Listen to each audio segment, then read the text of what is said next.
చదువు లేదు సరే, చట్టుబండి ఏమిటి అంటే ఒకడిని వాడు పని ఏదో వాడు గొడ్లు కాసుకుంటూ ఉన్నవాడిని తండ్రి బలవంతంగా తీసుకొచ్చి వీధి బడిలో చేర్పించాడు. కూర్చో చంపేస్తానన్నాడు. 4 రోజులు ఉన్నా కానీ ఆయన ఏమీ చెప్పేది ఈయనకి ఎక్కట్లేదు. ఎందుకంటే నోటికి తిరగదో పలకదో.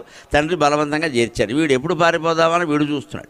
చూస్తూ వీడు ఏం చేశాడు, కింద చూశాడు. ఈ నాపరాయి ఉంది. ఈ నాపరాయికి మధ్యలో సిమెంట్ అతుకోటి ఉంటుంది, లేకపోతే మరి ఉండవుగా పక్క. అది చూశాడు. వీడికి ఒక ఐడియా వచ్చింది. ఒక ఐడియా జీవితాన్ని మార్చేస్తుందని మర్నాడు ఓ మేక తెచ్చుకున్నాడు. అక్కడి నుంచి నాపరాయికి మధ్యలో ఉండే సిమెంట్ అతుకుని గీకడం మొదలెట్టాడు. అలా మొత్తం వదులయ్యాక ఒకరోజు శుభ్రంగా యస్య జ్ఞానదయా సింధో అనగానే గోడ దూకితే అదే సందో అని పరిగెట్టాడు. నీ సంస్కృతం గోల ఎవడికి కావాలా బాబు, నువ్వు ఒత్తులు అంటావు, మాకేవి బాలకవు. తర్వాత గురువు గారు అడిగారు, ఎరా చట్టు అంటే విద్యార్థి, అందుకే విద్యార్థి కూర్చునే నాపరాయన చట్టుబండ అనేవి. అంటే వీడు వెళ్ళిపోయాడు, బాగానే ఉంది. గురువు గారు అన్నాడు, ఒరే చట్టేడురా అన్నాడు. చట్టు లేదు, చదువు లేదు, చట్టు బండా లేదు సార్ అన్నాడు. వీడు వెళ్ళేటప్పుడు ఆ బండ పట్టుకుపోయి. అప్పుడు వచ్చింది చదువు లేదు, చట్టు బండా లేదు.